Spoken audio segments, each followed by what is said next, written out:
Meninos e meninas, sejam muito bem-vindos, sejam muito bem-vindas. Meu nome é Lenina Mattioli, mas pode me chamar de Lelê, e esse é o Lelê Pod, conversas não aleatórias com gente inteligente. E hoje a gente vai falar de um assunto muito legal, muito legal. Eu descobri esse assunto na internet durante a pandemia, em 2020. E eu descobri que a médica que falava sobre esse assunto é de Taubaté, então eu trouxe ela aqui para conversar com a gente.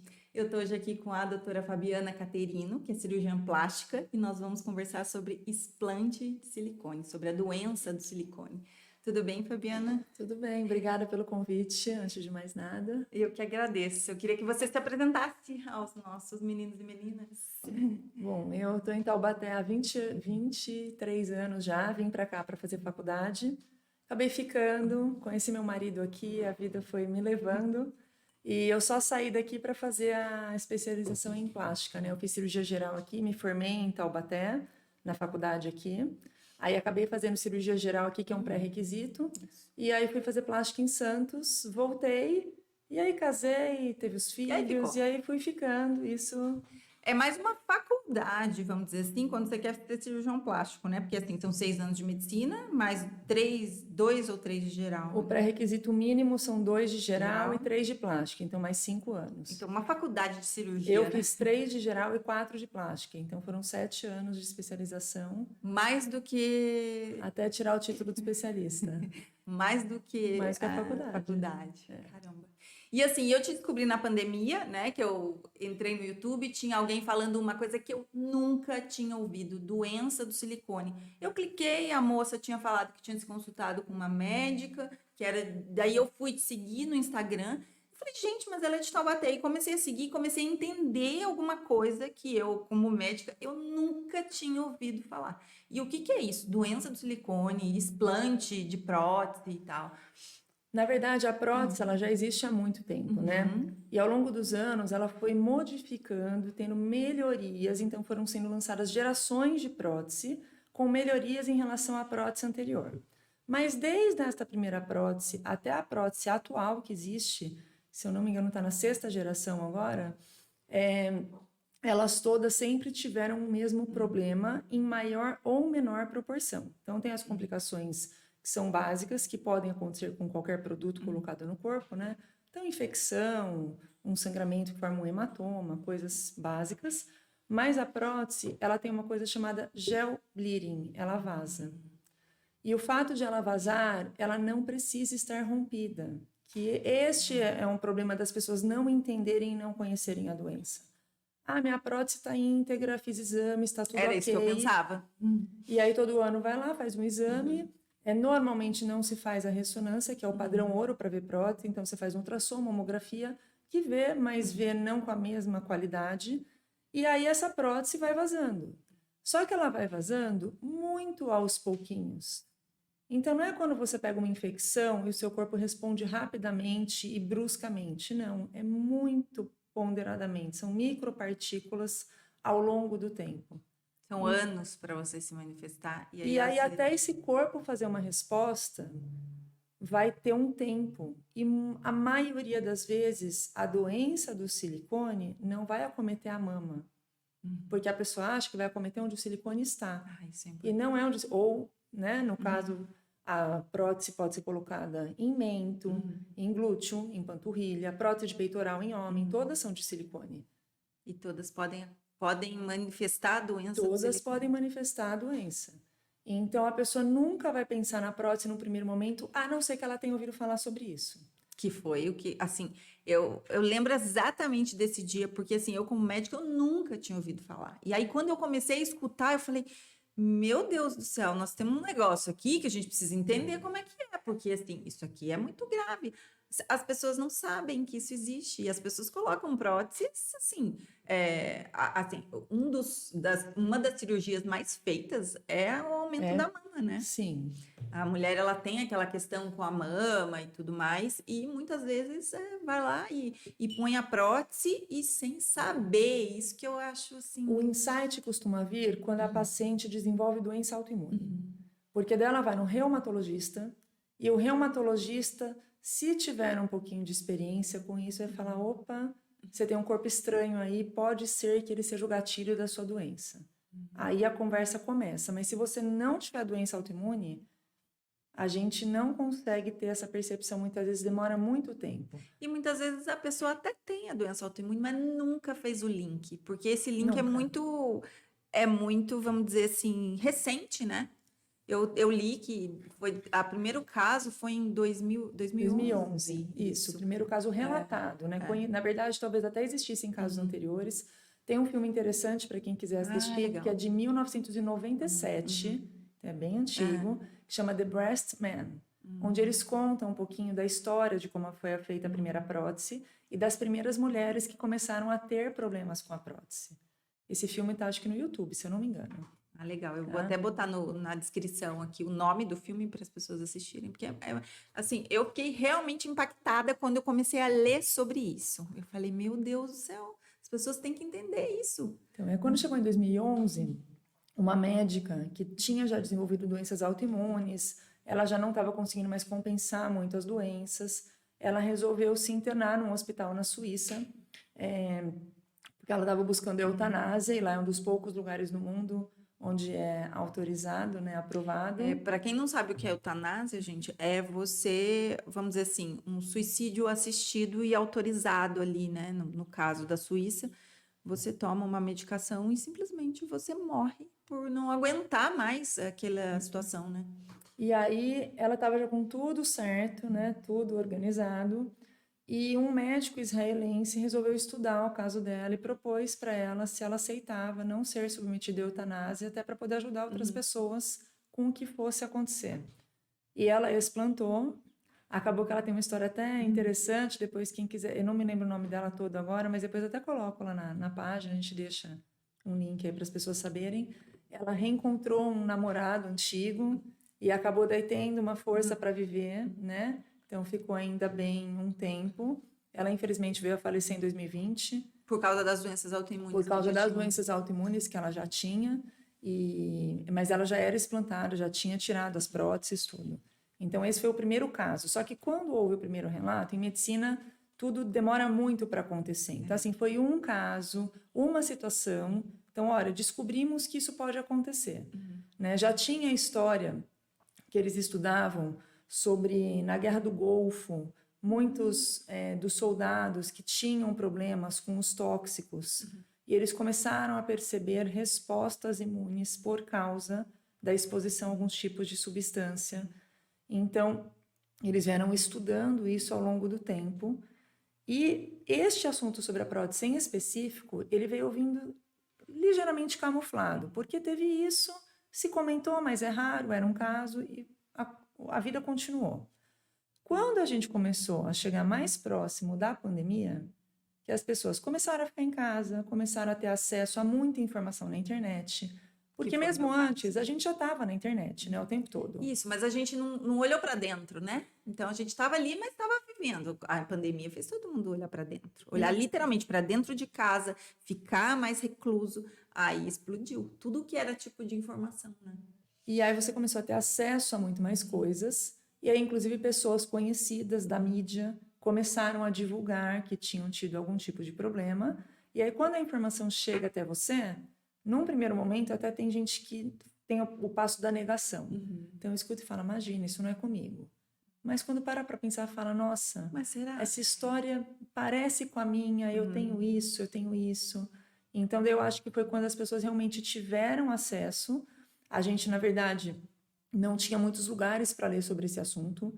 Então, quando eu comecei a falar sobre isso, tinha algumas páginas, alguns grupos de internet que falam sobre explante, né, e divulgam informação, mas não tinha um site, por exemplo, médico, que falasse de maneira técnica. E eu vi que você tem um site, o seu site é ótimo, eu li o seu site inteirinho, eu achei assim, ele muito esclarecedor, que apesar de falar de maneira técnica, fala para pessoas que não são médicos, né, que pessoas que querem buscar informação, né. E eu resolvi fazer esse site exatamente por isso, eu falei, eu queria que as pessoas tivessem acesso a uma informação segura, de forma que viesse de fontes como órgãos reguladores, artigos e científicos, e todas no mesmo lugar.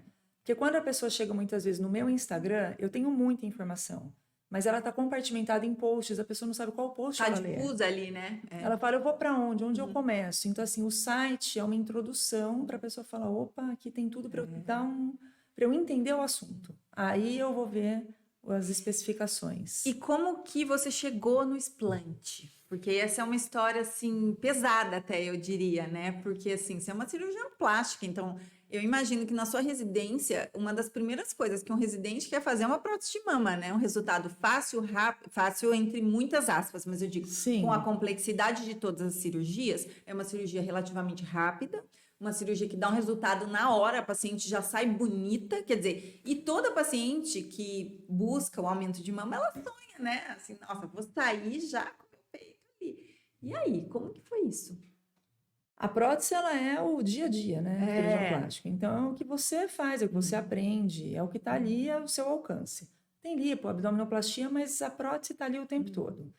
E neste movimento de fazer prótese, óbvio, todo cirurgião plástico já teve uma contratura, já teve um problema ao longo do tempo. É inerente ao procedimento. Inerente ao procedimento, mas complicações já conhecidas, já relatadas. Assim, pode acontecer, está tudo dentro do esperado.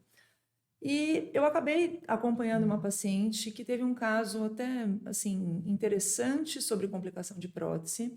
E, na época, eu estudei muito sobre síndrome ásia, que seria como que fala? Uma bifurcação ali entre a doença do silicone, eu já explico até a diferença. E aí eu estudei muito, muito, muito, e eu falei, essa paciente está fazendo síndrome ásia. E eu nunca tinha visto presencial, já tinha lido, já tinha ouvido falar, mas eu nunca tinha tido alguém que eu acompanhei com a doença, com o problema. Que ano que era isso? Isso foi em 2019. Faz uns 4, 5 anos. Então, até porque era uma doença assim, diagnosticada muito recentemente. 2011, o primeiro caso. Sim. 2008 anos depois. Né? E mesmo na época ainda ficou uma discussão, será que foi mesmo? Eu falei, eu ainda acho que foi. Guardei os artigos, guardei tudo dela, todos os dados, que eu falei, uma hora eu vou publicar um trabalho sobre isso. E ficou ali guardado, a vida foi passando, até que eu tinha já a prótese e eu adoeci por causa da prótese. Esse caso foi antes, porque nessa época já tinha passado muito, foi antes. Eu não me lembro a data. Mas eu resolvi colocar prótese, aquela velha história, né? Você amamenta, a mama não tá tão em pezinha, tão firminha. Eu tinha uma mama bonita, né? Não me incomodava, nunca tive o sonho de pôr prótese. Nunca nem pensei em prótese. Mas é assim, tava ao meu fácil acesso. Sou cirurgia plástica, tá todo dia ali. Você vai e faz, né?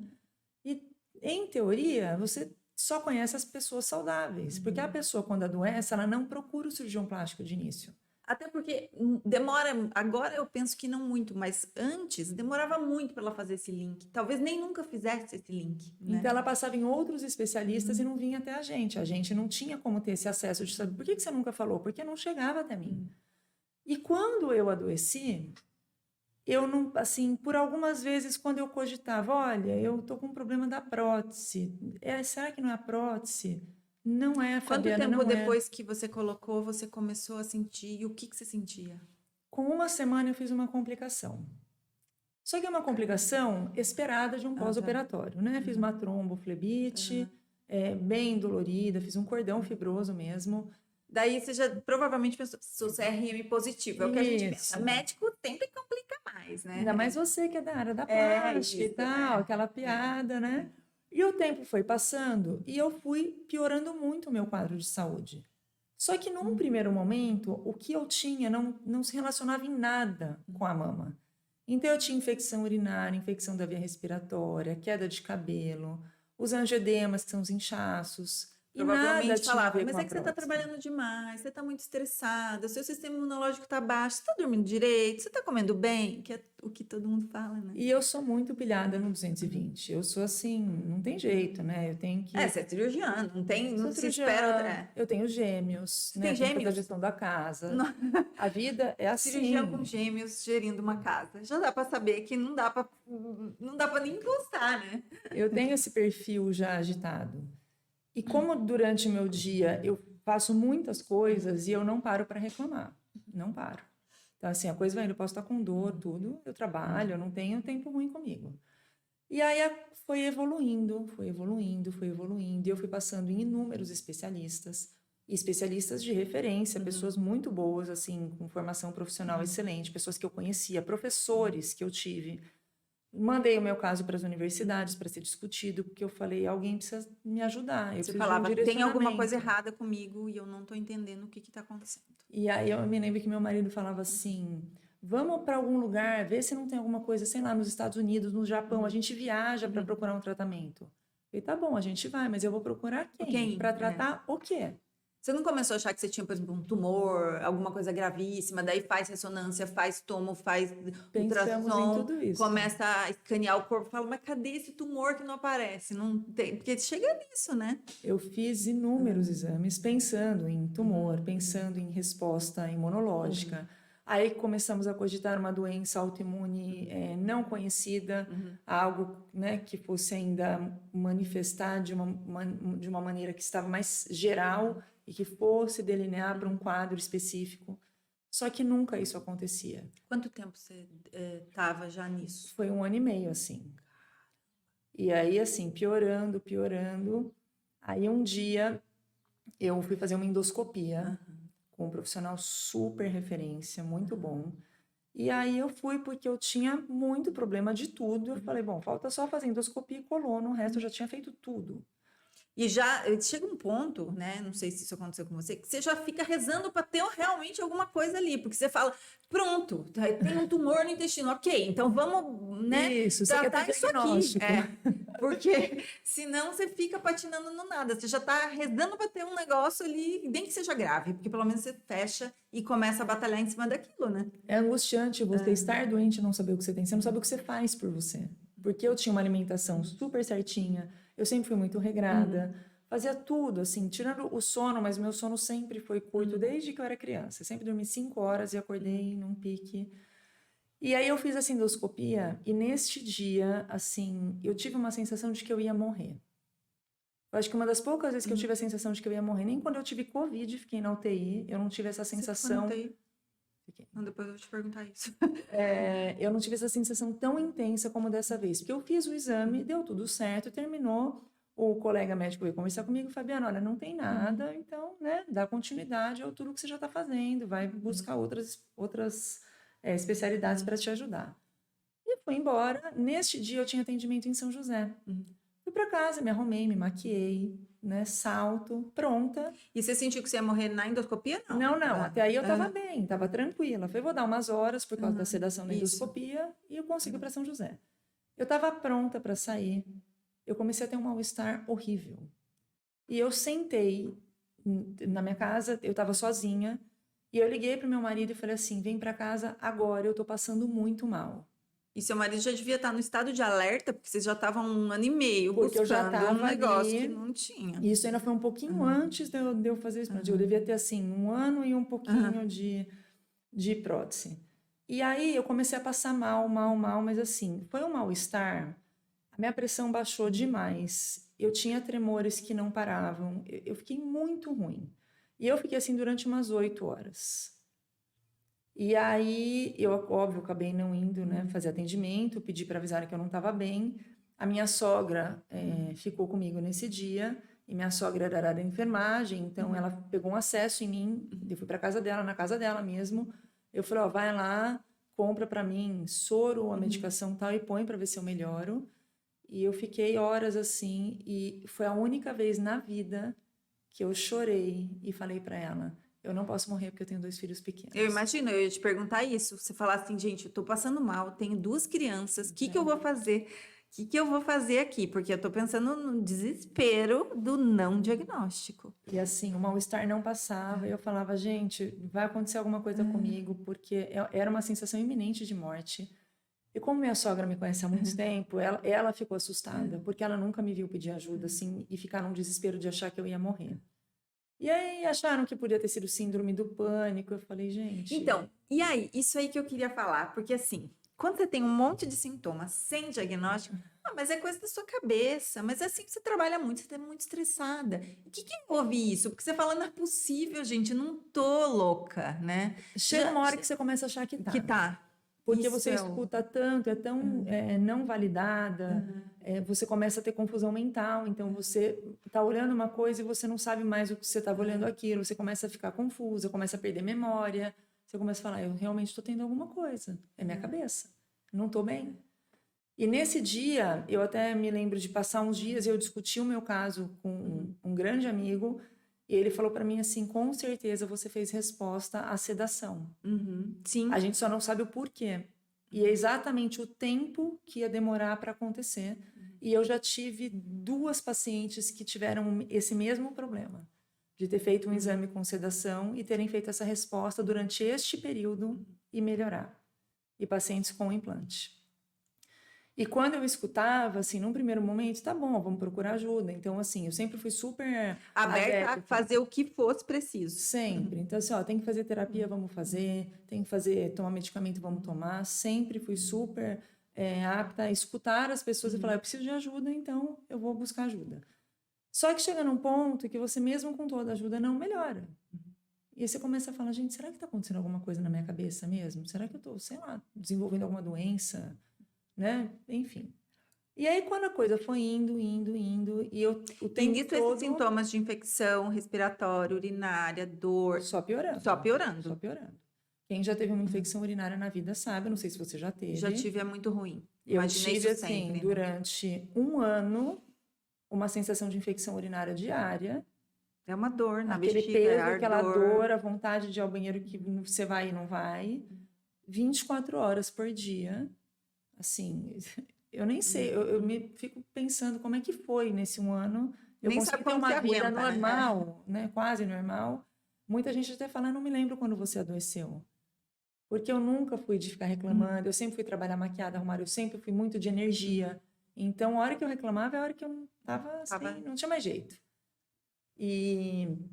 E aí foi vindo num processo que chegou num ponto que eu não aguentava mais. Eu literalmente não aguentava mais, essa é a frase. Eu estava esgotada, numa exaustão física e mental. Porque o seu físico vai ficando comprometido e o mental vai ficando junto, porque você vai gerando uma ansiedade maior. E aí você acorda sabendo que você vai passar o dia inteiro mal de novo. E você não sabe aqui em que momento vai começar, porque às vezes eu estava como eu tô aqui hoje. E de repente, olha, me leva para o pronto-socorro. Plena, como se nada tivesse acontecido, só que outro minuto já estava lá no pronto-socorro. E aí eu andava com medicação na bolsa injetável, né? As pessoas não queriam, até meus amigos não queriam sair comigo. Eu falava, olha, eu tenho uma bolsinha aqui, era uma bolsinha até roxa e laranja para ficar bem fácil de achar. Aqui dentro tem uma seringa, alérgicos, tem uma né? ampola. Assim, a saga dos alérgicos. Aqui tem uma ampolinha de adrenalina. Isso. Caso aconteça, você finca na minha coxa que eu vou sobreviver, tipo isso. E eu tinha um papelzinho escrito o que precisava, os comprimidos que tinha que tomar se eu tivesse lúcida, né? Que horror! Ainda. Então, todo lugar que eu ia, eu já chegava e mostrava para as pessoas onde estava. Então, eu ficava sempre naquela agonia de não saber o que ia acontecer. E cheguei a passar mal em voo, né? Passar muito mal. E até a médica que me atendeu, ela me deu a mão, ela me viu passando muito mal. A minha pressão sempre muito, muito baixa. Assim, muito baixa, 7/4, 6/4. E ficava horas, assim, até melhorar. E ela vendo uma taquicardia e ela me deu a mão e minha mão foi arroxeando. E ela olhou para mim e falou assim, você tá fazendo isso sempre? Eu falei, eu tô fazendo o fenômeno de Renault já há algum tempo. Antes era só na mão, agora eu faço nas mãos e nos pés, assim, dia sim, dia não. Contínuo. Fabiana, nossa, assim, eu tô pensando as coisas que você tá me contando. Eu tô horrorizada, horrorizada. E você imagina eu, né? Eu sempre fui super estudiosa, super certinha. E eu falava, eu não vou reclamar, porque quando você reclama, você... potencializa as coisas, não, né? assim, a mulher, ela aceita se colocar num lugar que ou é hormonal, ou porque ela é mãe, ou porque ela tá cansada, ou porque ela cuida da casa, enfim, porque ela tem cobranças sociais. Então, a gente sempre se coloca nessa condição de vítima e de que você tem que aceitar que vai ser assim. Eu falava, não, gente, pela minha idade, não é para aceitar que vai ser assim. Eu sempre fui muito saudável, eu tinha já doença autoimune, mas assim, tudo muito controlado, tudo muito dentro de um padrão que não era para evoluir dessa forma, assim, abruptamente, gravemente, não era. E chegou no momento que eu falei, bom, podem me chamar de louca, porque vão chamar, eu vou vou tirar. E quando você começou a cogitar a hipótese de que poderia ser a prótese? Você sempre No cogitou? começo, eu cheguei a comentar, gente, será que não é aquele negócio da prótese? Não, imagina, né? A prótese não é assim. Aí eu fui ler de novo, porque eu tinha inclusive os artigos que eu tinha guardado daquela moça. E aí eu fui estudar de novo, eu falei, não sei, né? Assim, o que tá aqui, de uma certa forma, remete a mim. Mas não tinha como tem hoje, as informações que a gente tem, de ter um quadrinho lá, olha, sinais que podem acontecer. Porque não tinha. Critérios major e minor lá, né? Que não tem... é nem só os critérios, a parte clínica que é muito coincidente nas mulheres, assim, infecções de repetição, candidíase de repetição, queda de cabelo, inchaço, não tinha isso. Entendi. Então, o que tinha era pobre para o meu quadro, porque era compatível, mas não era.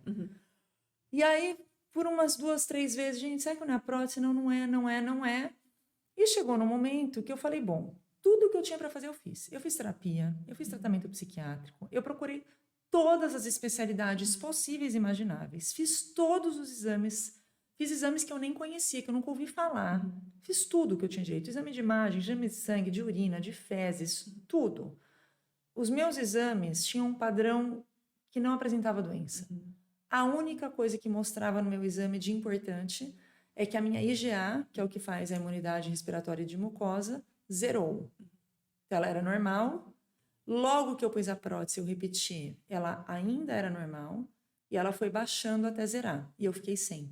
E isso foi um dos fatores que me fez ser alto risco para a Covid, porque eu não tinha imunidade, meus leucócitos, né, que são das células de defesa, já eram mais baixos. Então, eu estava sempre no limiar ali de pensar que eu podia ter alguma coisa, uma infecção e não fazer resposta. E o dia que eu decidi mesmo, eu decidi meio que por conta. Você falou, olha, não tem mais nada para eu fazer aqui, eu vou tirar. Só falta isso. Aí se não for, eu ponho de novo. Se não for também, assim, não vai ser um problema, né? É uma coisa acessível, não tem... assim, já tô tão sacrificada com tudo isso, que isso daí vai ser o de menos, né? Então, o que eu tiver para fazer, eu vou fazer. E aí, eu nem fiquei esperando, né? Em 2 dias, estava lá operando, assim. Foi uma decisão muito rápida. Eu não pensei, eu fui. Mas e se... Eu falo, gente, entenda uma coisa. As pessoas questionam muito a questão estética nesse momento. Isso. Como é que foi para você ir e falar assim, eu vou tirar, não vou mexer na mama, sendo da área da plástica, sendo uma mulher vaidosa. E você ia lá só tirar. Tipo, você nem pensou em falar, vou fazer uma reconstrução aqui sobre a pele, eu quero me livrar disso para ver se isso... Eu não queria fazer nada, eu só queria explantar, eu só queria ver o que ia acontecer comigo, Entendi. Só isso. E eu falava, entenda uma coisa, eu já cresci desde criança com vitiligo, que é uma doença estética. Né? Para quem não sabe, vitiligo são manchas na pele que tiram o pigmento. E aí eu aprendi, eu passei minha adolescência assim. Eu aprendi a lidar com a minha imagem e ter uma segurança de mim, independente de ter um par de prótese. E é justamente aquele momento da vida que a gente mais tem insegurança. Quer dizer, você já tinha um fortalecimento prévio ali, que você já teve que ser segura, mesmo quando a gente é julgada tanto pela aparência, não que a gente não seja depois de adulta, mas na adolescência é aquela linha ali difícil de... Mas o julgamento vai entre você aceitar ou não. Isso. Porque o que o outro fala é um problema do outro, não é meu. Isso. E eu não trago para mim. Você sabendo muito bem quem você é, você deixa o julgamento do outro com o outro, né? Quando você duvida é que eu acho que esse julgamento interfere diretamente no que você pensa. E eu não pensei nisso porque eu falava, gente, vocês não têm noção do que é viver o que eu vivi 1 ano e meio. Vocês não têm ideia do que é acordar e passar um dia tendo que fazer tudo o que eu fazia. Com todos esses problemas. Com tudo que eu tinha. Porque assim, eu ainda falo, ficar com sintomas de infecção urinária é horrível. Ninguém tem noção do que é ter choque na mão todo dia. E ter que cuidar de criança, ter que entrar para operar, ter que fazer as coisas. Tudo que você faz depende da mão. As pessoas não têm noção do que era viver isso. Do desgaste que era. Isso vai esgotando você numa proporção. E ainda assim eu não perdi a força de falar não, porque eu nunca desistir não era uma opção, nunca foi. Entendeu? Eu nunca desisti, nem de mim, nem de nada. Eu falo para as pacientes, até que chegam até mim, mesmo quando elas estão graves, eu falo, doutora, eu não tenho diagnóstico, não importa, eu não vou desistir de você. Eu vou estar com você, independente do explante resolver ou não, a gente vai até o fim. Porque eu acho que essa é a maior dor, assim.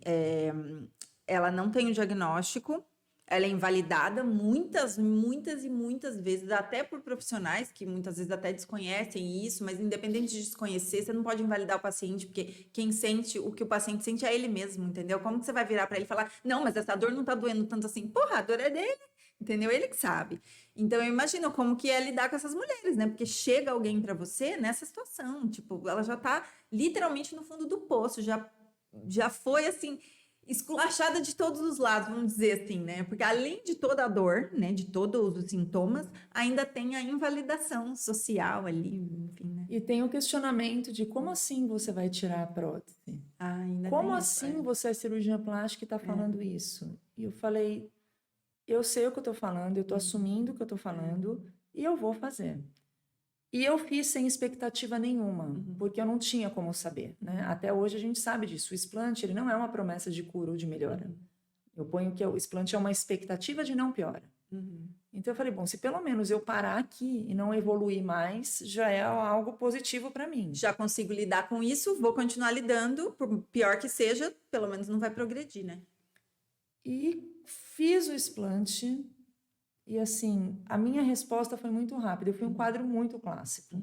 Então, assim, colocar, adoecer, piorar muito, muito, muito, progressivamente, tirar e melhorar. E quando você acordou, melhorou, quantos dias depois você falou, era isso? Demorou mais ou menos uma semana, 10 dias para eu entender o que tinha acontecido, porque a mama, ela é muito simbólica, e mesmo você doente, buscando fazer a cirurgia, tendo consciência de que você quer fazer aquilo mexe em gatilhos que a gente nem imagina. Psicológicos, você diz? Sim. Então, assim, num primeiro momento, tinha a minha vida que estava acontecendo e que eu tinha que olhar para ela, mas, ao mesmo tempo, eu tinha que me recuperar de um procedimento que eu não sabia o que esperar, nem da parte estética, nem da parte de doença. Eu simplesmente, porque eu já sabia que minha mama não ia ser como era antes. Porque eu sou da área, então eu sei disso. E quando eu me dei conta de que eu comecei a melhorar, eu falava, eu não queria contar, eu tinha medo de falar para as pessoas. Porque daí eu vou piorar de novo e daí vou... Porque eu falei, vai que eu falo e não é isso, né? Eu vou esperar mais tempo para ter certeza. E eu comecei alucinadamente a estudar isso, a buscar sobre esse assunto, a procurar conteúdo. E no início era difícil até, porque eu não achava em lugares as coisas. Então eu falei, eu vou começar a falar sobre isso em algum momento. Eu demorei um pouco, eu não tinha coragem ainda de falar, porque eu não sabia qual ia ser a minha receptividade, né? Ainda mais na rede social, a coisa é muito grande. E aí eu pensava, como é que eu vou falar que eu sou cirurgiã plástica e que eu não coloco prótese mais? E o porquê você não coloca, não é assim, eu não coloco porque eu não, a técnica não me... Não é isso não, eu não coloco porque isso pode te fazer adoecer, é muito brutal. E foi uma escolha, e eu sempre deixo muito claro, sempre deixei muito claro. O colega que quer pôr, a paciente que quer pôr, tá tudo bem, gente, cada um faz suas escolhas. Só que você tem que ter conhecimento da escolha que você faz, é isso que eu defendo hoje. Eu fiz uma escolha de não colocar, mas eu acho que a pessoa que opta por colocar, ela tem que ter acesso a todas as informações que existem por trás, como um medicamento que dá efeito colateral, a prótese sim pode dar problemas. Tanto o médico tem que saber isso, quanto a paciente que vai colocar uma prótese, ela tem que saber isso, ela precisa saber isso. Porque aí, ainda assim, se ela falar, vou colocar, ok, ela está assumindo o risco, mas ela pode muitas vezes desistir de colocar porque ela sabe disso, falar, mas será? Para que isso? Às vezes ela se questiona e revê até mesmo uma autoimagem ali, falar, gente, mas para quê? Sabe? Se aceita até melhor quando ela fala, se para eu me enquadrar num estereótipo ali, num padrão, eu precisar arriscar minha saúde, será que vale? Entendeu? Mas existe todo tipo de situação. Tem mulheres em que o companheiro fala, se você tirar a prótese, eu me separo, mesmo sabendo que você está doente. Isso é cruel. Então, assim, relacionamentos tóxicos, né? Eu tenho, inclusive, posts sobre isso, as pessoas às vezes não entendem e falam, tudo que está aqui tem um motivo de acontecer. Não foi uma ou duas mulheres que eu atendi assim, foram várias. E aí ela fica entre uma coisa e outra, um relacionamento onde ela preza pela família, ela tem, às vezes, filhos pequenos, ela, de uma certa forma, gosta da prótese, ela vê que ela não está bem e que, de repente, ela tem uma indicação de tirar, porque ou já tem uma doença autoimune, ou já tem alguma coisa. Ela não quer largar desse companheiro, mesmo sabendo que não é saudável o relacionamento. Então, veja que esse plantar e discutir a questão de ter prótese ou não vai muito além de você olhar para a mama. Talvez, para mim, eu estivesse num momento muito bom da minha vida. E eu tenho um relacionamento estável e muito bacana. Meu marido é mega parceiro e companheiro. Eu tenho uma família que sempre me apoiou. Então, essas questões me ajudaram demais, demais, porque isso dá muita força para você seguir adiante. Óbvio, né? Quem tá ali do lado fala, não, ó, aconteça o que acontecer, tô aqui do seu lado, vamos que a gente vai... Eles não me questionaram quando eu falei eu vou operar. Nenhum deles é da área médica, mas eles não me questionaram. Nossa, mas vai fazer uma cirurgia? Vou. Ninguém me questionou. E aí eu falei, bom, o tempo foi passando. E hoje, se eu te falar que eu olho para minha mama, e mesmo sabendo, porque eu sou cirurgiã plástica, eu vejo todos os milímetros e todos os critérios que eu poderia melhorar ali, eu tenho total noção disso. Eu não faço questão de mexer. Eu vejo que assim, a minha história está ali, a minha força está muito ali na questão que envolve a minha própria mama, a minha simbologia.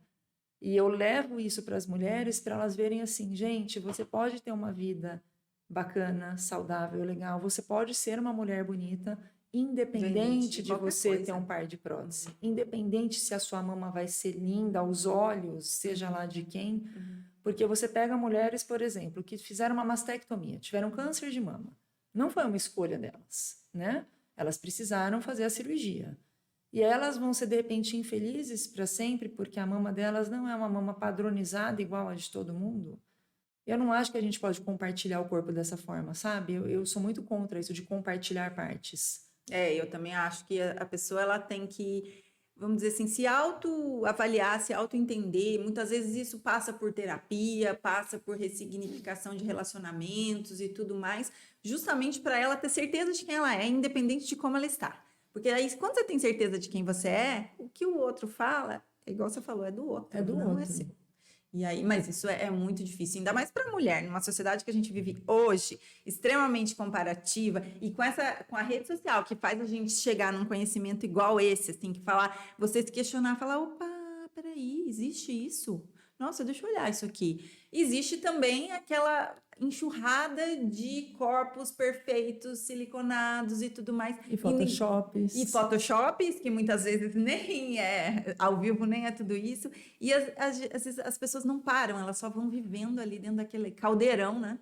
Mas eu fui entender tudo isso mesmo quando eu comecei a falar sobre o assunto muito sutilmente para ver a minha receptividade. Quando você começou a falar? Porque assim, chegar e falar, olha, pode ser que o silicone não seja uma boa ideia. Então, eu ainda não falava isso. Eu só pus assim, olha, existe uma doença. Essa doença é assim. Olha, existe uma história de um médico israelense que descreveu a doença lá em 2011. Olha, a prótese pode causar contratura. Então, eu fui indo aos poucos. E aí eu falei, eu vou sentir a hora que vai ser. E muitas pessoas falavam para mim assim, não fale de você. Não conte a sua história, porque a hora que você falar, ninguém mais vai operar com você. Porque quem que vai operar com uma cirurgia plástica que não põe prótese? Mas eu vou te falar uma coisa. Eu, assim, comecei a te escutar porque você contou a sua história. Eu falei, caramba, mas essa mulher aqui, ela viveu tudo isso. Não é possível que isso aqui seja, entendeu? Ela é cirurgiã. Ela poderia, assim, estar fazendo prótese, assim, todos os dias. E ela falou, eu não faço prótese por causa disso. Eu falei, peraí, mas deixa eu escutar. Foi por aí que eu parei e falei, bom... Mas foi aí onde caiu minha ficha. Chegou um dia que eu tive coragem de gravar um vídeo e eu gravei assim, eu não falei, tem vídeo que a gente às vezes grava mais de uma vez, né? Você falha. Eu falei, eu quero gravar uma vez só, exatamente para o meu sentimento tá ali, para eu colocar realmente como que foi. E eu contei a minha história e eu falei, eu não vou nem fazer edição, do jeito que tá eu vou postar. Vou botar. E eu postei assim, com um pouco de medo. Com muito medo, né? Porque na rede social porque eu já estava sendo criticada por falar sobre o assunto, já estava sendo pressionada de diversas formas por colegas da área médica, por pessoas que não eram da área, que era um absurdo e parará. Quando eu postei o meu vídeo e eu comecei a ver o quanto isso impactou e a quantas pessoas isso estava chegando, eu falei, gente, eu não posso parar. E foi quando realmente a minha frase que disse que eu não fui uma azarada, porque eu acho que realmente eu tenho uma missão. Eu acredito nisso todos os dias. Porque, assim, para uma mulher, por exemplo, que está com sintomas e tudo mais, escutar você falando, quando ela conta para você o que ela sente, você fala, não, eu entendo, isso é real. Eu vivi entendeu? Isso. Eu vivi isso. É diferente você falar, não, mas será mesmo? Pensa bem, olha, a mama, olha, não sei o quê. a pessoa olha e fala, não, ela vai me entender. É assim que as mulheres te procuram, por isso, né? É tipo, ela vai me entender quando eu falar que eu tenho dor de cabeça todos os dias, que eu já fui em todas as pessoas possíveis e ninguém diagnostica. E não Que eu resolve. tenho infecção, que eu tenho doença autoimune, que eu tenho depressão, porque, assim, eu li muitas coisas, né, antes da gente conversar. Da depressão, ansiedade, você vai desencadeando um mar de assim, pequenas coisas, pequenos sintomas ali que vão se juntando, que não caracterizam absolutamente nenhuma síndrome, nenhum nada. E você Nenhuma fica doença. naquele limbo do não diagnóstico. Só que nesta época começaram a sair algumas matérias, e as matérias que saíam falavam, a maioria das vezes, o seguinte: existe um grupo de mulheres histéricas que vêm engajadas por grupos na internet dizendo que tem uma doença hoje e agora virou moda tirar a prótese. E eu falava, cuidado com o que vocês falam e como vocês falam, assim, vá ter conhecimento para depois falar. Não julgue uma mulher e não fale que ela é histérica e engajada de grupo. Eu já passei por isso. E nessa época, muita gente falava, imagina, isso é moda, que absurdo, quanta mulher louca. E assim, a mulher vai lá e lê, ela acha que ela tem, que vai resolver a vida dela. E quando você começa a ver que você recebe uma pessoa, você recebe duas, você recebe três, todas as pessoas com uma história muito parecida, muitas dessas mulheres explantando e melhorando. E é assim, mas é efeito placebo. Fala, olha, gente, não dá para falar que eu deixei de fazer fenômeno de Renault por efeito placebo. Não dá para falar que eu deixei de ter um quadro pélvico, queda de cabelo por efeito Infecção placebo. de repetição por efeito placebo. E a minha lista era muito grande, não era uma lista pequena. Eu tinha muita coisa, tanto que eu anotei porque eu já nem lembrava mais. Eu chegava nos lugares, nos médicos... Já abria o caderno. Eu já nem sabia, eu falava assim, olha, o que você tem? Eu falava, olha, eu tenho um problema, eu estou investigando. Virava a minha folha e falava, é isso aqui. A pessoa olhava assim e, tipo, já fazia aquela cara de, meu Deus. Aquele tipo de paciente de novo, né? E assim, e mesmo os médicos que não me invalidaram, né? Porque é óbvio que teve colegas e profissionais que falaram, olha, eu sei que você tem alguma coisa, mas eu não estou sabendo como te ajudar, não sei o que é. Ele falou, mas vamos tentar pesquisar mais um pouco, tenta prestar atenção se não tem mais nada. E eu falava, mas não tem mais nada, assim, eu já fiz tudo, o que mais falta eu fazer? Não tem. Eu, como médica, assim, deu sabe aquele meme? Falei, gente, eu já atendi pessoas assim. Eu já atendi mulheres. Eu nunca invalido um paciente, assim, porque não existe a dor do outro, quem sente é o outro. Mas, assim, que eu olhava e falava justamente isso. Eu falava, eu sei que você tem alguma coisa, mas eu não sei exatamente o que é. Vou te sugerir alguns profissionais para você investigar melhor, porque não cabe a mim fazer esse diagnóstico, eu não estou conseguindo conectar as coisas. E assim, o quão importante é os médicos saberem que isso existe, porque muitos médicos ficam nessa resposta porque nunca nem cogitaram essa hipótese. Né? Só que eu sempre gosto de falar, você como médica deve saber disso, quando alguém chega até você, eu sou cirurgiã plástica, eu já tive paciente que não foi para fazer plástica, que não foi nem para falar de prótese. A pessoa, se ela chegou até você, é porque ela precisa de ajuda, não importa qual é a ajuda. Ela chegou lá assim, olha, eu estou desesperada pedindo para alguém me ajudar, você pode me acolher? Então, eu vejo que isso é uma coisa assim, as pessoas estão muito acostumadas a serem maltratadas. Estão mesmo. Elas acham que é o normal aquilo, e aquilo não é para ser normal. A gente se acostumou a uma vida muito agitada, a gente fala da questão da internet, tá assim, a pessoa vai lá e pega no WhatsApp, alguém posta um negócio no grupo da família. Aí 5 leem, mas não fazem nada. Aí o outro já começa, você viu que ele leu e não falou? Porque tem que fazer na hora, porque é tudo assim. As pessoas cobram de você o tempo todo isso. Um posicionamento sobre tudo. E nem tudo você precisa posicionar. Aliás, nem tudo você precisa ficar pensando sobre. Tipo, o que não te diz respeito, passa, porque, né? Então, você não tem tempo para acolher e para ser acolhido. A gente vê o próprio movimento da maternidade, né? As crianças que ficam muito tempo em telas, que os pais acabam que trabalham, quando chegam estão cansados, aí a criança ouve uma televisão, aí você não sabe nem o que acontece com o filho. É natural esse processo que está acontecendo e logo, logo, provável que a gente faça um processo inverso. Exatamente. Isso daí eu já percebi também. A gente vai muito para um extremo, depois a gente volta muito para outro extremo. Provavelmente a gente não vai estar aqui para ver a volta desse extremo que a gente está saindo agora. Mas é assim, são polaridades. Agora tá maternidade, mulheres em casa, acolhimento, começando um movimento nesse sentido. E depois vai começar um movimento no sentido contrário. E lógico que assim, por mais que exista a moda e o padrão social, então teve uma época que as mulheres faziam mama redutora. Então tinha muita mulher que procurava. Aí começou a época da prótese, principalmente a época quando teve as paniquetes, que foram a época das maiores próteses. Próteses gigantescas, né? Então todo mundo queria colocar prótese. Quando a gente entende que todo mundo quer colocar prótese, não é porque é moda. As pessoas elas falam de uma maneira que é um pouco equivocada. Elas querem ser aceitas. Elas querem ser como todo mundo. E aí uma mulher que às vezes já não tem aquele corpo que aquela moça da televisão tem, não tem o cabelo que a moça da televisão tem. Ela fala, bom, se eu colocar um par de próteses... Pelo menos a prótese, que é uma eu coisa vou assim... estar, de uma certa forma, me identificando ali, eu vou estar entrando nesse mundo. E existe como aumentar a mama sem a prótese? Existem pessoas que te procuram para isso? Sim. Como que é feito isso? Não só para aumentar a mama, para quem nunca teve próteses, quanto para quem faz explante e deseja um volume de mama. A gente tem a lipoenxertia mamária, que é quando você tira a gordura de uma área do corpo por lipoaspiração, prepara essa gordura e injeta nas mamas.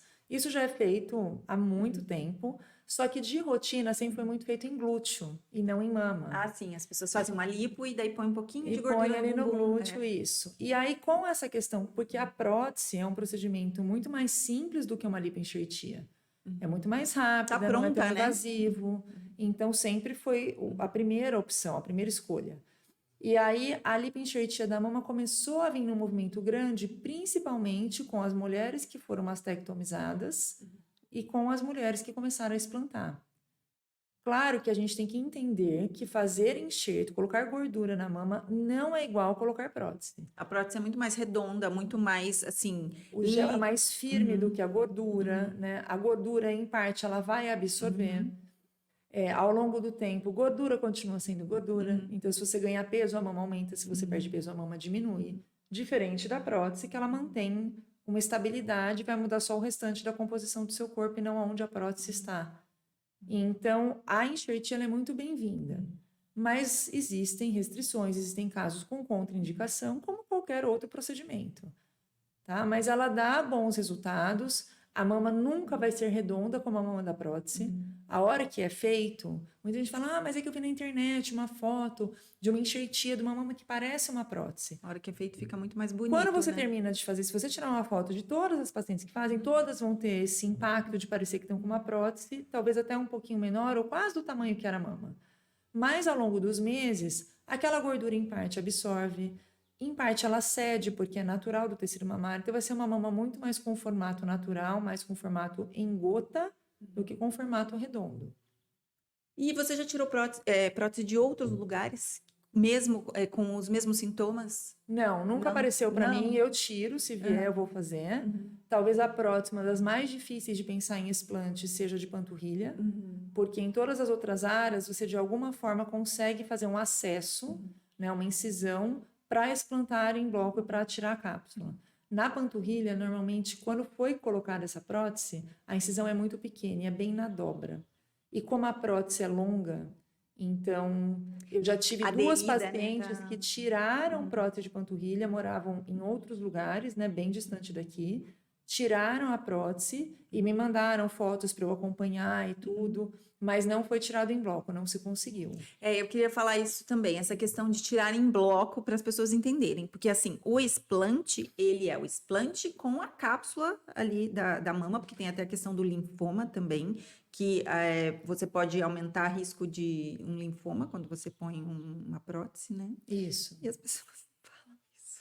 Isso que mais me choca. Como assim? Na verdade, assim, retirar uma prótese é você abrir e puxar. Isso é retirar uma prótese. O que, na verdade, se a pessoa ela está desenvolvendo sintomas relacionados à doença do silicone, isso não adianta nada. Então, eu preconizo que esta técnica não é a melhor, tá? Eu, doutora Fabiana, tem médicos que talvez façam e respeito a conduta, cada médico tem autonomia para ter as suas próprias condutas.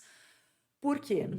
Quando a gente pensa em explante em bloco, seria a gente abrir, não só tirar a prótese, mas tirar a cápsula, que é a película que vai formar em todas as próteses, na tentativa de bloco único, tirar isso em bloco único. Eventualmente pode acontecer disso não ser em bloco único, né? Cápsulas finas, risco de alguma área importante, mas a preconização é dessa técnica. Por que eu preconizo? Porque eu já tive pacientes com doença na cápsula. E não eram pacientes que tinham quadros agravados, quadros clássicos, por exemplo, para linfoma. Porque tem eu tenho dor, eu tenho líquido, eu tenho inchaço, você já pensa, opa, você vai até pensar. Agora, e a paciente que não tem nada aparentemente, mas que já pode estar ali com uma alteração? Entendi. E aí a gente tem já artigos mostrando que cápsulas retidas podem causar doença.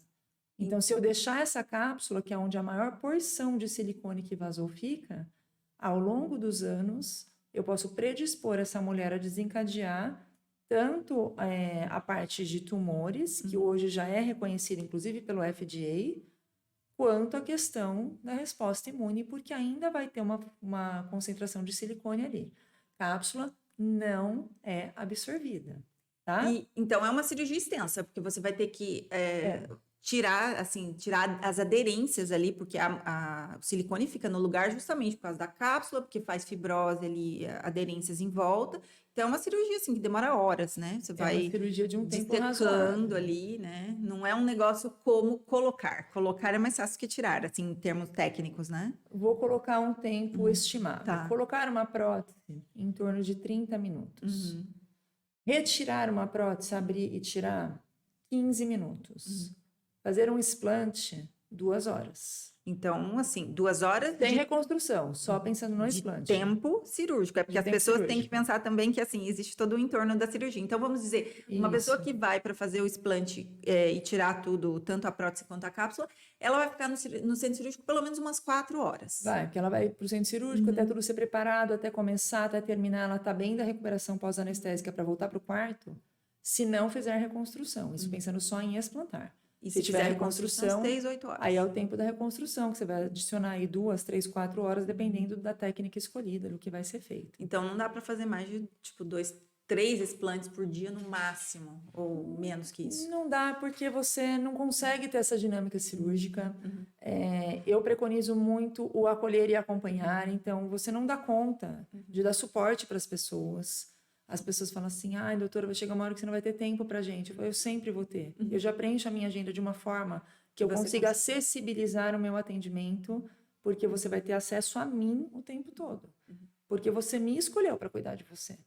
E quando você acolhe uma mulher dessa que já foi tão desacreditada, tá aí há 1, 2 anos, como aconteceu com você, 1, 2 anos ali, que se você não tivesse feito o seu próprio diagnóstico, vamos dizer ali, não teria uma Fabiana para fazer o seu diagnóstico. E quando você faz e a mulher melhora, isso daí eu acho que não existe pagamento no mundo, não né? Tem preço. Você fala assim, gente, eu passei por tudo isso para ajudar essa pessoa. Não tem preço. Eu escuto isso toda semana, isso não tem preço literalmente. De assim, mães falarem para mim, você trouxe a minha filha de volta. Nossa, isso deve ser assim, gente, até eu fico emocionada, porque, nossa, é muito bizarro a pessoa ser desacreditada ao longo do diagnóstico. Devolver o dia a dia da pessoa, dela ter qualidade de voltar a fazer o que ela fazia, dela acreditar nela de novo e falar, gente... Eu não tô louca, né? Assim, realmente tinha alguma coisa me fazendo mal, sabe? Então, por isso que eu falo, cada relato que eu recebo, cada um relato, vale a pena cada milésimo de segundo que eu demando a minha vida para isso. Eu paro para fazer conteúdo, eu paro para vir aqui conversar com alguém sobre isso, porque eu acho que a gente acessibiliza informação para muita gente. E muita gente que nunca nem pensou nisso, nunca nem ouviu falar, fala, gente, mas eu nem sabia. E esse foi o meu intuito. Eu falei assim, gente, eu preciso chamar ela para ir lá, porque assim, foi para mim assistindo um vídeo do YouTube. Eu falei, ela precisa ir lá falar isso, porque alguém vai assistir esse vídeo e vai começar a considerar a hipótese de que isso pode acontecer, né? Eu perdi só da gente falar que eu estava comentando sobre ter a doença do silicone e a síndrome ásia, para as pessoas entenderem a diferença, né? A síndrome ásia não é uma doença, é um conjunto de sinais e sintomas comuns a pacientes que têm adjuvantes no corpo e fazem resposta autoimune. Então, adjuvantes seriam prótese de silicone, prótese ortopédica, DIU, implante hormonal, tudo tudo que você coloca em você é um adjuvante. Quando ele faz essa resposta e causa um quadro clínico sistêmico com sinais e sintomas, você desenvolve a sindromiase. A doença do silicone, ela é específica para o silicone.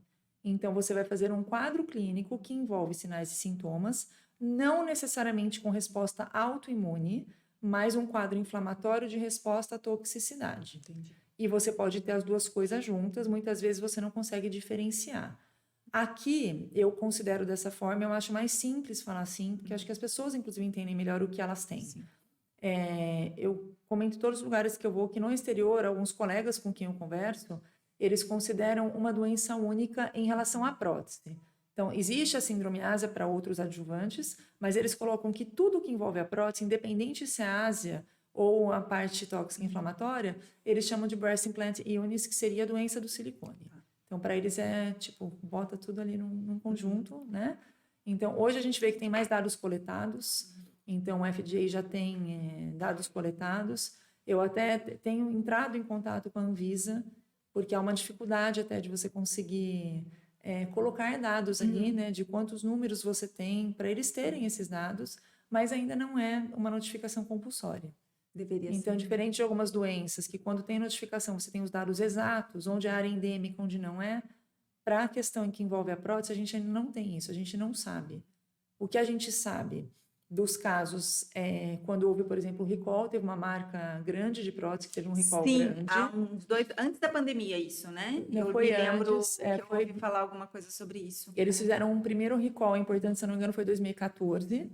E aí, quando teve esse recall, que foi algo que manifestou mais, né? Que as pessoas começaram a falar, opa, peraí, será que a minha prótese é essa? Porque foi quando se falou do linfoma, né? Uma das primeiras vezes, assim, de maneira impactante.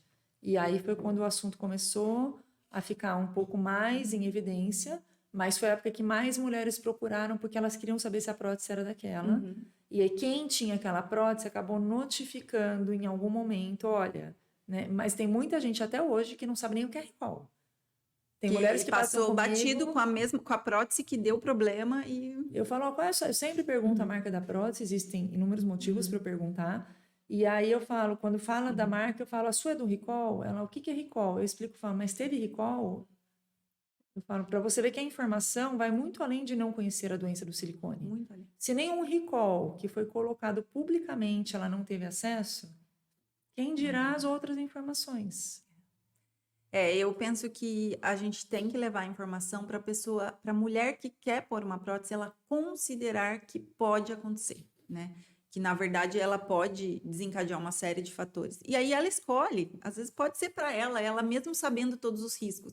O que eu acho complicado é a pessoa não saber os riscos e se submeter àquilo, sendo que se ela soubesse, ela não faria, né? Então isso eu acho que é vamos dizer assim, o gatilho ali para a gente levar a informação a um maior número de pessoas. Mas essa é a parte que eu entendo que, do mesmo jeito que eu respeito quem faz as escolhas, e eu já tive pacientes que não quiseram explantar, doutor, eu sei de tudo que você está me falando, eu entendo que isso é minha vida e que meu quadro clínico não é bom, mas eu não consigo me ver sem próteses. E eu falo, eu não estou aqui para te julgar. Isso é. A escolha é sua.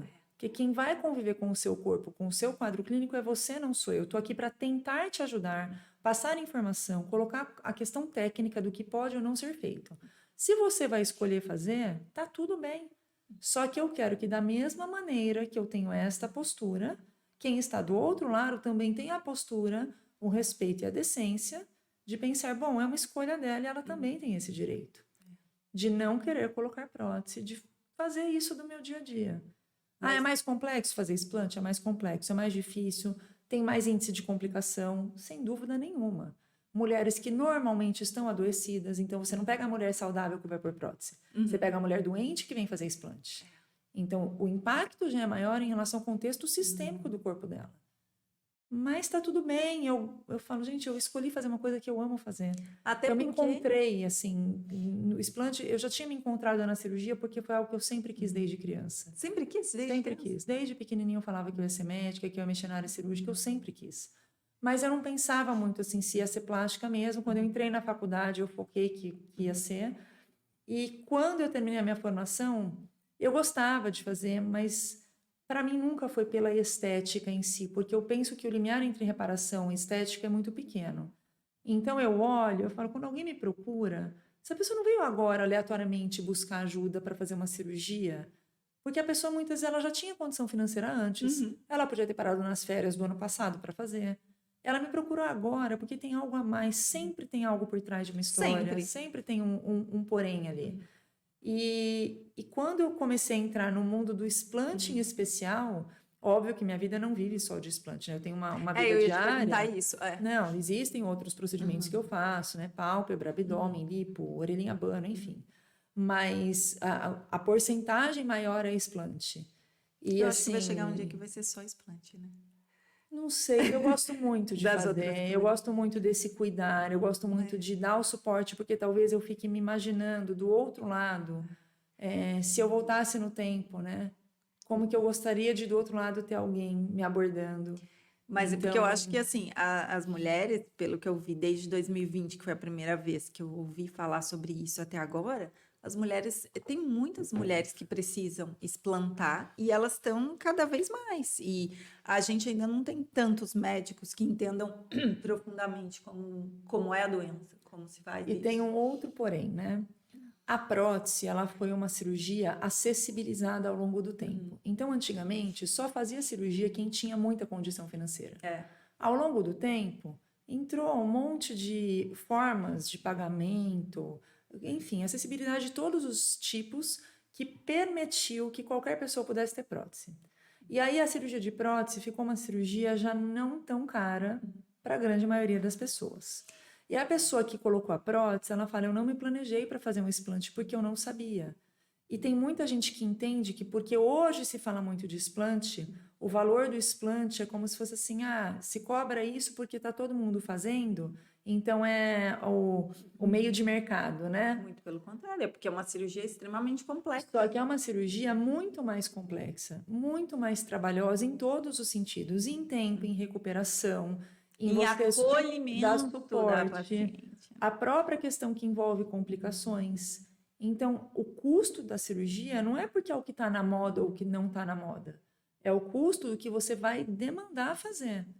E eu já tive, inclusive, casos de colegas médicos que entraram, a mulher não era médica e o colega pediu para no centro cirúrgico estar presente, eu não tenho problema com isso, e deles entrarem e falarem, nossa, é assim que faz um explante, precisa fazer tudo isso, porque a pessoa não entende que o descolamento é tão extenso, que tem que ter tanto cuidado, porque eles olham e vão perguntando. Então, nem quem é da própria área, às vezes, mesmo não sendo da plástica, mas dentro da medicina, a gente tem um bom conhecimento de tudo um pouquinho. E aí essas pessoas se surpreendem e falam, eu não imaginava que precisava fazer tudo isso para explantar. Eu imagino que guarde um paralelo com uma cirurgia de mastectomia radical, né? Que tem que descolar tudo, é uma cirurgia super extensa. Eu vi uma vez na minha vida isso. E realmente é uma cirurgia grande. É assim que você fala, mastectomia. Não, você descola absolutamente tudo ali, né? Tudo. E assim, fora que mastectomia radical, você está descolando uma mama que era da paciente por algum motivo específico, geralmente um tumor e tal. O explante, não, você está descolando um corpo estranho ali, vamos dizer. Então, é muito mais aderido, muito mais tudo, né? E ainda você está acessível, porque essa mulher, ela vai fazer aquele gatilho simbólico que a gente estava conversando. E muitas vezes, ela, por mais preparada que esteja, no pós-operatório, quando ela se vê pela primeira vez, ela não é nem que ela se questiona se a mama está bonita ou não, mas aquilo mexe com a gente, assim, numa intensidade importante. Não é algo, assim, que deixa passar. É sair da zona de conforto. Totalmente. É o gatilho de fazer você colocar a prótese lá atrás, ele volta, você querendo ou não, porque está no subconsciente. Você teve um motivo para fazer aquilo. Inclusive, para quem não sabe, não é só a prótese em si, tá? Mesmo expansor, eu já fiz explante de expansor de uma mulher, inclusive mastectomizada, que pôs um expansor e ela ia pôr a prótese, porque o expansor serve só para dar espaço para a prótese poder ser introduzida. Tempo, né? E aí, quando ela pôs o expansor, ela ficou sabendo de tudo. E ela não queria mais ter prótese. Ela ficou sabendo a tempo. E aí, ninguém queria tirar o expansor assim, porque, teoricamente, tirar o expansor, né? Você esvazia, faz um piquezinho e tira e tira a válvula. E aí eu fiz o explante, inclusive ela tinha a cápsula na válvula, porque a válvula também tem silicone em volta, né? Sim. Então, que por onde o expansor é onde a gente injeta soro para inflar ele. E ela fez, sim, ficou ótima, feliz, né? Até hoje provavelmente vai estar assistindo a gente. Olha, Fabiana, eu quero agradecer demais, demais. Eu espero que se uma pessoa escutar o que a gente conversou aqui hoje, já vai fazer diferença. Eu fico, assim, super emocionada, porque, assim, fez muita diferença saber as coisas que você me falou. Assim, aquela vez nem sabendo que estava me falando no seu Insta e tudo mais. Eu gosto de sempre deixar para as pessoas lembrarem que elas têm que gostar delas, sabe? A gente faz muito pelo outro. A mulher faz muito para agradar o parceiro, para agradar onde ela vive, porque alguém vai falar. Esqueçam isso. É sempre por você. Sempre. A escolha, qualquer que seja, é por você.